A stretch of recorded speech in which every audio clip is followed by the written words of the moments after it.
Hey guys, and welcome back to my channel. If you don't know me, my name is Greg and my channel has to do with traveling abroad and a lot more about my life. So if you guys are new to my channel, please like, comment, and subscribe. I'm looking to make my way to 100,000 subscribers this year. So today I wanted to talk to you guys about traveling abroad during this pandemic. For me, recently I went back to America to see family and to procure my new visa. Usually when expats abroad try to get their new visa, they try to travel between countries that are closer or nearby to the country that they are staying at. But this time around, because of coronavirus, you can't really do that. So I had to head home. For some people, they said it's a lot better these days because it's a lot cheaper to head home.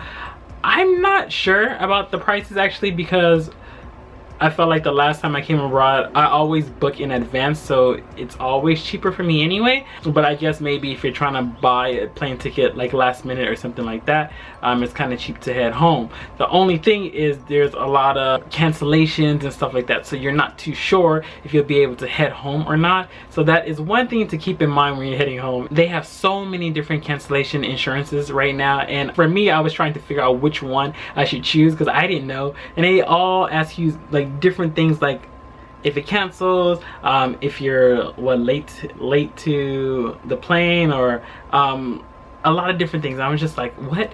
And then I was like, okay, well, yeah, let me get that because I don't want to lose money for my ticket. And then right after, then another one pops up and I'm just like, what? And I'm reading it and I'm like, it's saying basically the same thing as the last one. So I'm like, wait, what? So then it's like going back and forth trying to figure out which one's better. It's a mess these days trying to travel abroad, but for a lot of people you have to do it depending on if you're going to visit family back home, if something's wrong with them and so forth, or if you have to get a new visa or something like that. It just depends on life, really. For me, going back, it was okay. I guess I was kind of nervous because I was hoping that nothing canceled or anything like that. I took Asiana Airlines there and back to Korea. The only thing that they told me is that on my way to Incheon airport, I had to get my temperature checked. So they said make sure you arrive early because you have to go to like this little station and then they check your temperature before you board the plane. And I said, okay, that's fine. So I did that and I was searching for it and asking different people like, where do I go to get my temperature checked? And they said, oh, like right over there. And before you can even get your ticket to get on the plane, you have to get that done. So I went. They make you fill out this paper like, have you been coughing, you know, all those different things. I'm guessing a lot of you guys been getting for like work and stuff like that. Have you been coughing? Do you have a fever? So and so. And then they check your temperature just to make sure. They did all that and I was cleared to go. I went to get my ticket and then I boarded the plane. It was kind of as simple as that. On the plane, there was, I want to say a seat between each person, but I don't know if that was calculated into the plan of that's what they were trying to do. Only family was able to sit together or not, I don't know. There were a lot of empty seats too on my way back to America. There were just people that were American, because if I'm correct, at this time only Americans can return to America. That's the same as in like all countries right now. Only if you're a native of that country you can go back to that country. It took about what, 11 hours. We're good. I went home, and as you guys know, I posted that I don't have the best internet right now, so I couldn't post anything for some time. So there's still some videos that I'll get to, but those are later. I wanted to show you guys like my new place and stuff, and talk to you about traveling abroad right now, because a lot of people had questions about traveling abroad right now during the pandemic. So I want to get that out of the way first. So it was okay. I landed, and then in America, it was a little different because I didn't know what I was gonna expect going back. I know that everybody talks about quarantine and all that stuff, and I'm just like, well, like, what do I do? And I'm like, well, I'm American and I got my own, you know, house and stuff. Well, not my own house, but you know what I mean. So, you know, I'll just head there and I'll be good, you know, stay in a room, we'll be fine, you know. And then I got off the plane and no one really said anything, so I was a little confused. I don't know if anything changed. I mean, it was it had been like 4 years since I've been back to America. They had like these little, they ask you to fill out these little papers on the plane, and I'm like, okay, you know, it's repetitive. It's like 10 papers of the same thing. You know, okay, but you're filling out, and then you like never turn it in to anybody. So I was like, what's the point of that? But not only that, when I got there, then they have these little machines, and then you have to type everything into the machine. So I was like, what was the point of filling out all that paperwork on the plane if I'm just gonna have to put it in the machine? Yeah, I don't know what the what the point of that was, but I did that. And then after doing that, my aunt had picked me up, so you know, I was just waiting for her to get there. But there was nothing like hard about getting there, going through customs. I guess you wouldn't go through immigration right now or have to deal with anything like that because you have to be American right now to go back. So I didn't have to deal with anything like that. But it was I mean, that was the fastest time I was out of the airport. Actually, I was like, wow. I landed earlier because usually they add like maybe 30 minutes to an hour to like long plane rides. If you guys don't know, that's what it seems like to me. And I landed early, and I was supposed to be there I think at like 9:15 a.m. or something. I had left at like 12 p.m. from Korea, so it was like what, noon to back to morning. It was horrible. But it's like whatever. Yeah, but nobody asked me anything. Maybe it's because we had to get our temperature checked and all that before we came back to America. I'm not too sure. I'm not too sure on anything too much. Nobody is, you know, everybody's asking each other questions like, I heard this person went back, but I tried to go back and they said no, and all that stuff. Just different people trying to go to different places in the world right now. But it was pretty simple, and I got, like I said, I got out earlier than I had planned. I was supposed to arrive at 9:15 a.m. I got out of the airport, like I was waiting for my aunt to pick me up at 9:15 a.m. So the fastest I've ever been out of an airport. So I was like, yay. Happy about that. They did tell us, please quarantine when you get home, but that was pretty much it. It's based on trust, so it's just knowing that you're going to go home and quarantine. But I mean, I guess we don't have any other methods of trying to show that somebody's quarantined, so it's kind of hard. It's just trust that please go home and quarantine, stay in your room or away from other people for 14 days. If you do come into contact with other people, please wear a mask, certain things like that. I stayed with my aunt for about 3 weeks actually, and then after that I stayed with a friend for a month. On the way back, it was a little different. For those who's trying to get a visa, the methods of receiving your visa change. Usually visa offices are really small, so they don't let you enter. So instead of me going to the consulate and getting everything done, I had to like mail everything in. You had to mail in like a photocopy of your passport, or you could just mail in your passport. That was a little confusing. They told me at first, mail in your passport, and I did, you know, sent it like overnight and everything. And then somebody else messaged me like, don't send in your passport, and I'm just like, I already sent it. They should like send a copy, get it checked and verify that it's actually your passport and so forth. And I was just like, okay, but it's already been sent, so like I can't do nothing about that. But it's a lot different. Usually they staple in like your visa, but they don't do that anymore. They give you just like a piece of paper, and you take that paper back abroad with you. So it was a lot different compared to me usually going abroad. I've been working abroad for a long time now. What, like 7 years of my life? So a lot of, almost 1/3 of my life I spent abroad. So I'm pretty used to going abroad and working, and it's a lot different. They changed up a lot of stuff because of the pandemic and not being able to enter different offices and stuff like that. But I got all that done. They ask you nowadays to get your temperature checked, but you have to get it checked by a doctor. And it was kind of weird for me because I'm like, well, do you want me to just test for COVID? And they were just like, no, you don't have to, because you don't have any symptoms. But I do need you to get your temperature checked by a doctor, and it has to be on, like, you know, the official paper or whatever. Or she said, or sometimes they can't do that because it's just a temperature. She said, or just a notepad or something. And all of that was just hard, and she said just have them sign it, because in my head I'm like, anybody could just do that, you know, like what? So I'm like, everything's built on just trust that you're actually getting this stuff done. I did go to like a family clinic and get it done, and they actually put it on official paper, but they said I had to get like a whole physical done to make sure that I was healthy. And honestly, it was just the only way that she said she could put my temperature on a paper. So I was like, okay. It was like $100 and something, pretty much to get my temperature checked, because I haven't been in America for some time, so I don't have insurance. So it's like the only thing I could do. But once I got that done, that was pretty much it on my visa.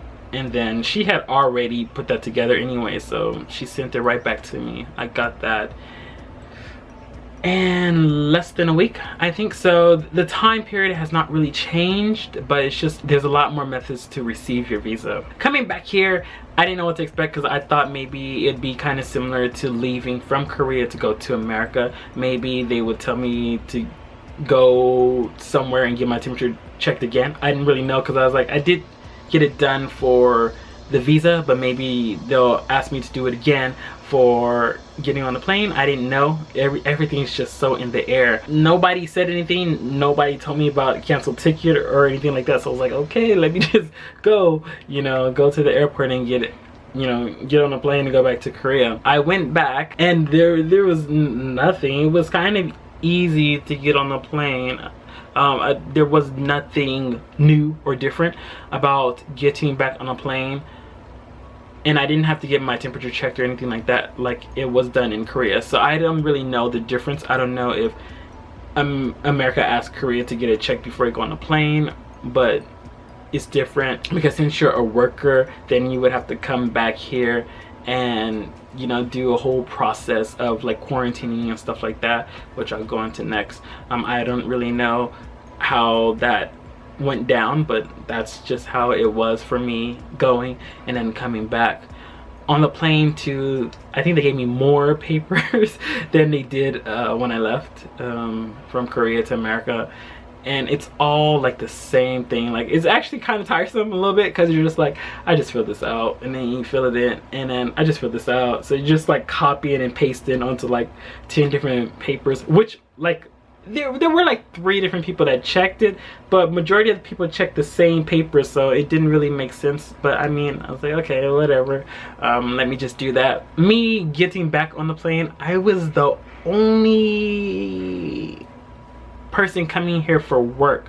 I want to say everybody else is probably Korean American, because you have to be American to go back to America right now. So they're probably Korean American, and there was a lot of Chinese people on the plane too, because maybe they're Chinese American, I don't know. But they were heading back to China, I think, if I'm correct.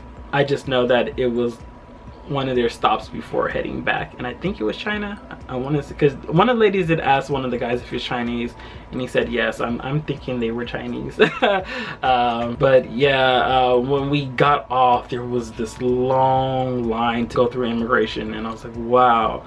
Majority of the people look like they might have been Chinese going back to like China or somewhere like that, I want to say, because after I finally passed through immigration, which took like an hour and a half, maybe 2, to get there. You know, they have all these cameras set up to see everybody passing through or whatever. Majority of the people, they went like a different side compared to me. So I want to say they were different, or I'm not too sure if it's because you're Chinese, you have to go through another format from everybody else that was just coming to Korea. I don't really know.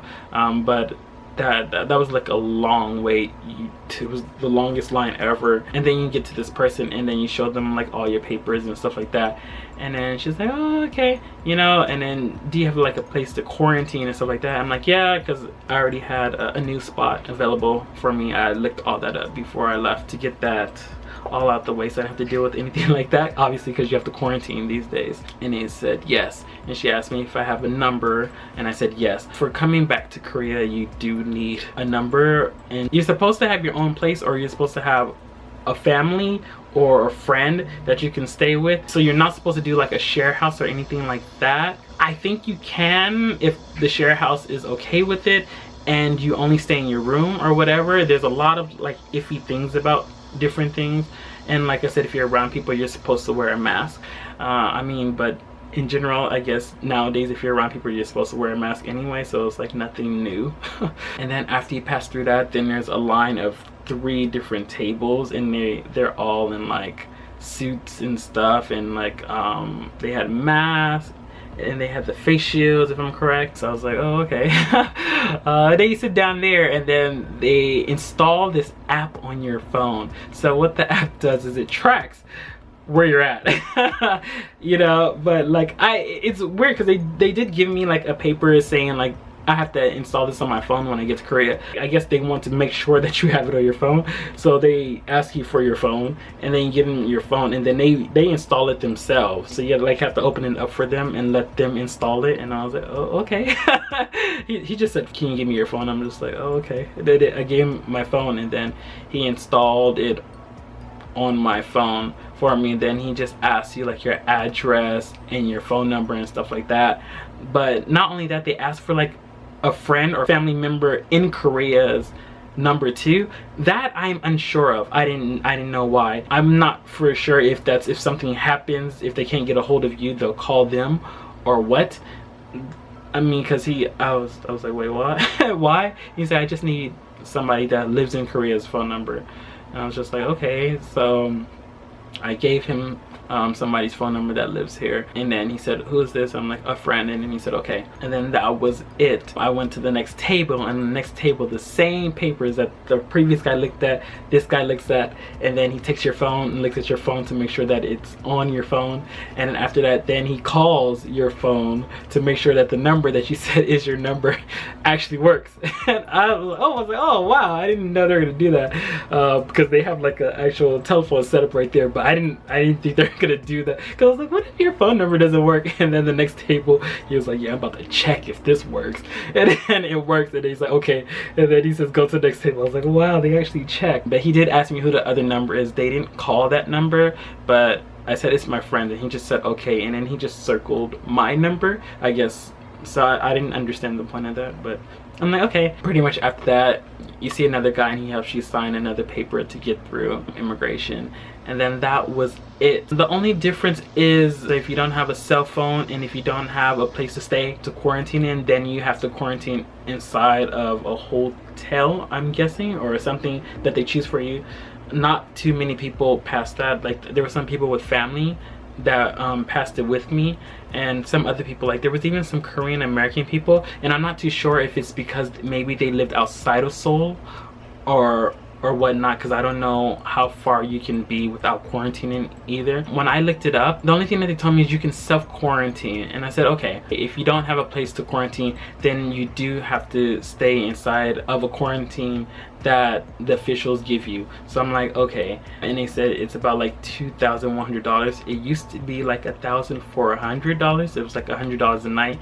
But I don't know if food's expensive or what, but it went up like an extra $700. Maybe they want to make more money off of it. I don't really know. It just cost more, but I was like, well, I don't have to go through that anyway. So it's a lot cheaper actually finding your own place before you go back abroad. I would look into that and have a phone ready and all that, because it's a lot better. And then after that, you pass through just everything as normal, and there's the guys, and then they tell you to do your or girls, I'm sorry, there's people.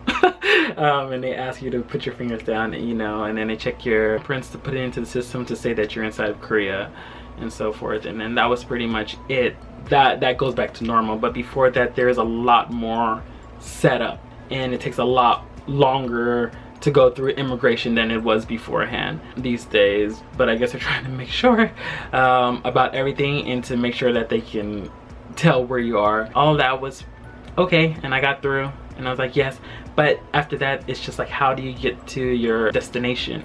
And for me, I didn't really know. I usually take a bus. There's a lot of different bus routes that you can take in Korea. There's also the train system, and I took the train system coming back to the airport to leave to America, but I didn't know what I could take going back home. Actually, I was a little nervous about that. I'm like, I can do all that, but how do I get back home? And I was like, oh, maybe you have to take like a taxi or something like that, because maybe, you know, it's just one person.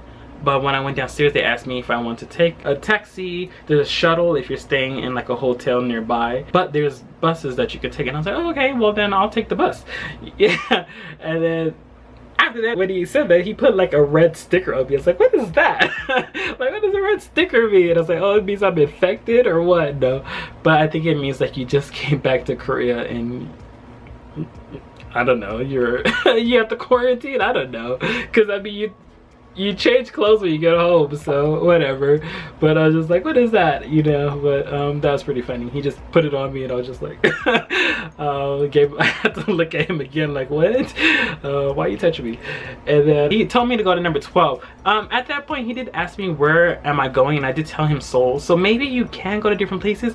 That I am unsure about, so please don't think you can go anywhere, because I don't really know. He just asked me where was I going and I said Seoul, so he told me to go to like number 12 or something, and I was like at number 2, so I had to go through to like, what is that, door or gate 12, however you want to say it. And then after that I saw everybody with little orange or reddish stickers on them. I'm like, ah, okay, they did it to everybody. And then I went outside and I bought my ticket. To buy your ticket you need to have the same paper that they make you write on the plane. So I gave it to her and she was like, it costs $16. Oh, I almost said that in Korean, but I gotta stop because I'd be saying like 16,000. Everybody's like, what, 16,000? I'm like, I mean $16. So yeah, it cost me $16, and it cost everybody $16 actually. And I was like, okay, but I didn't know how it was gonna go, because I'm like, I was looking up the routes and it said like the bus would drop you off here, but then I'll have to catch a second bus. And I was like, oh, if you don't know, there's a lot of different apps on getting around places in Korea, so I was using that already. I was like, I don't know how this is gonna work, but I was like, isn't this more expensive? Because I thought a bus was only $10. I was like, she charged me 16. I was like, what? So I was like, okay, whatever. I was like, I'm going. So I go back inside, and then they have all these people lined up and they're telling you to write down your district that you're going to. And after you write down your district, certain district and certain people they put together, and then you guys all ride one bus. And then what they do is they take you to those different districts, or even close districts will be on one bus, and they drop you off. And when they dropped you off, I saw this tent, this white tent, and people in, you know, the whole suits, and I was just like, whoa. I was like, are they going to like a hotel or something? Like, what's the difference? Because I didn't know what was different about them and me. But when they went inside, they like greeted them or something, and then that was all I saw. And I was like, okay. I was like, so what are we doing here? I didn't really understand. And then we left, and I was like, okay, well, just maybe something different. And for my district, there was only me and this other girl. And then we got off, and I was like, okay. And I was like, wow, this is actually closer than my map had said I would be for the bus. So I didn't, like I said, I didn't know how they were doing things, honestly. And then I got off, I got my stuff, and then the same tent was right there, and I was like, well, what? I was like, what is this? I was like, I hope they know I'm going home, because I thought maybe they were gonna put me in quarantine for like a government. I was like, I'm not paying for that. Like, I already paid for my place. So yeah, I was a little scared about that. And then when you get there, there's people in the suit and they're like, hi. Well, okay, obviously in Korean. You know, hi, and like, where are you going and stuff like that. Is your name Greg and stuff? And I was like, yeah, my name's Greg. And I'm like, okay, is this your address and stuff? And I'm like, yeah, that's my address. I'm like, okay. And it's like, please get in this van or whatever. So you get in this white van. And that's pretty sketchy, really. You get in this white van, and it's kind of like, I think of it as one of those vans where the criminals are in the back, and then you have like the cops in like the front, because they have like this big plastic thing that blocks the air from the back to the front. And the guy's already in a suit and all that, but I don't know. So then you get in the back, and it's all closed off, so it's just me and the girl sitting back there with our masks on. And then they dropped her off, and I was like, okay. And then he told her like, oh, this is your place, you live a little bit further, so just please walk there. And then she's like, oh, okay, you know, she got off, and I was like, oh, okay. So they like dropped you off like kind of at your place or near your place, so you don't take any other forms of transportation before you get to your place. I was like, oh, that's probably why they charge an extra $6. I don't know, that's kind of cheap, I guess. So I'm like, okay, that's pretty cool. So he dropped me off and he was like, I can't go any further because the street that I live on now is like narrow. He said, I think he could have, but you know, I was okay with it, you know. And it's like, okay. So he's like, just go straight, you know, and it curves around and then you'll see your place. I'm like, okay. So I did that. I just walked around and I found my place, and that was all fine. It wasn't too hard. I was like, wow, it's a lot different. They actually take you to your place now. They make sure that you don't come into, but they try to make sure that you don't come into contact with anybody on your destination or taking any other forms of transportation. I want to say it's a lot better because they take you all the way to your house compared to like having to lug your suitcases onto like different buses and stuff. So I want to say it's a lot better, but obviously the situation's not so good. So, but I got here in quarantine, and then what they tell you is within 3 days you have to go to the health center that's in your district and you have to get COVID testing done. And I was like, okay, I can do that. So I think after being here for 2 days, because I want to get things kind of set up, I've been actually setting up for like a week or something. You'll see when I show you everything later. But I went there to get COVID done. That was actually surprising. And obviously, if you're not around people, then you're good. But I hated it. I hated it so much. You go in and they ask you to fill out this paper. So I filled out a paper and they give you like these little plastic gloves to put on. I guess because you're touching the pen or something. I don't really know. So I put on plastic gloves and then you touch a pen or something. And you have to keep your mask on. And then I fill out my information and stuff like that. And the guy's like, lucky I know a little bit of English. And I was like, okay. But he was saying stuff and I didn't understand. I was like, wait, what? I was like, it's probably better if you stayed with the Korean. Because I wrote on a paper that was supposed to be the copy. He's like, this is what it is in English and this is what it is in Korean, I guess, is what he was trying to say in English, but he didn't say that to me. He said like, oh, follow the paper and write it here. And I was like, okay. So I wrote on the paper. He's like, no, you're supposed to write here. And I'm like, wait, what? He just told me to write here. You know, beside the point. I finished the paper, but I wrote on his English copy, so I guess everybody would have my information. Maybe. That's probably not good. But then you sit down and you wait to get the COVID testing. You go inside of this little like cubicle thing, and then there's a guy in there, and then it's a plastic, a plastic barrier, and then in the plastic barrier there's like two long gloves so they can just stick their hands in from the other side, you know. And he's just like going like this, and he's on the other side of the plastic barrier, and I'm just like, okay. And he's like, oh, oh, do you know Korean? I said, yeah, I know some Korean. And he's like, okay, but I know English too. He's like, so that's good for you. And I'm like, okay. This guy was a lot better though. He was a lot better. He was like, okay, we're gonna do the COVID testing or whatever. And he's like, I'm just gonna let you know. You might feel some coughing, some tearing up, and like all this stuff. And I was just like, wait, what? I was like, wait. He's like, yeah, it kind of hurts a little. I was like, what? What is this nonsense? The first one was the throat, right? The throat, they get like this long Q-tip, I want to say, and like they like swab your throat. That one was okay. That one's a lot better. It's the nose one that is the horrible one. He's like, this is the one that's gonna hurt. I'm like, God. I was like, man, why'd I come back abroad? But like he said, so what I want you to do is just like lift your head like all the way up, you know, just tilt it back. And then he's like, and then I'm just gonna swab like the back. And I was like, oh God. I was like, cause I seen people, you know, with the like the long tube up their nose, but I heard it didn't hurt. I don't really know. Maybe it's the initial going in. I don't really know. Does anybody know? Does that hurt? I don't know. Now I don't even want one of those in my nose. But I lift my head up, and then, you know, he got the swab, and maybe it's because he knows that people get scared or not. But like he said, yeah, just lift your head up. As soon as I did that, like he went in so fast, you know. I guess he swabbed so quick, but it really did hurt. Like I was like, what? And then like tears was coming down. I was like, oh my God. I was like, he's like, yeah, we're finished. I'm like, man, COVID is like a mess right now.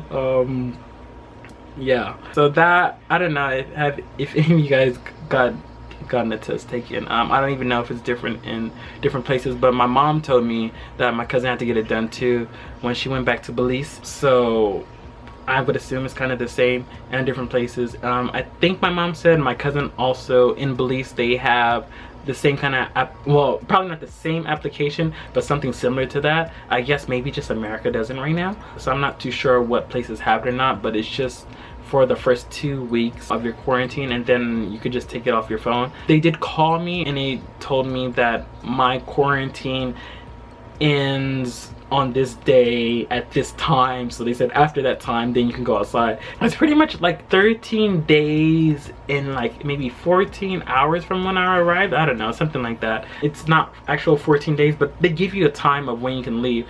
After that time, I guess you can get rid of the application you put on your phone, and then you can go outside without getting in trouble. Because right now I think it's 10 million won, so I think it's like $10,000. If you're caught outside, you get that fine, and you can also go to jail too. It's like a lot if you're caught outside, so it's actually, you know, I mean, I don't think anybody has $10,000 just lying around. But I mean, I would say be careful about that, but I mean, you would just go into your quarantine, right? So nobody would be worrying about that. That is pretty much everything on how it went down going back to America, coming back to Korea. If there is anything else that you would like to know about that whole process, maybe something I left out, I don't think I did, but maybe there is something that I didn't say, please let me know in the comments below, and then I will answer that for you, or on any of my other social media accounts. Please check out the description box and follow me on any of those: Twitter, Instagram, Facebook, stuff like that, and just anything you ever need about traveling abroad. And any tips, tricks, all that stuff, please let me know. That is it for right now, and I am back fully, so there'll be a lot of different things after I get out of quarantine. I will give a tour once I've been cleaning up, like I said, for a while, of the small little place. Obviously it's small. It's always small when you move abroad, pretty much, next time, so look out for that. I am on the road to 100,000 subscribers, so hopefully I can make that. Talk to you guys next time. See ya. You're still here? Thanks for watching the video until the end. Please don't forget to check out the description box below for info on my friends that were in the video. Hi! Product links, my other social media platforms, and my new product designer. If you guys love the video, please don't forget to like and subscribe. And don't forget to comment, because I really love reading and writing back to comments that fans leave. And thanks for watching. See you guys next time. Bye.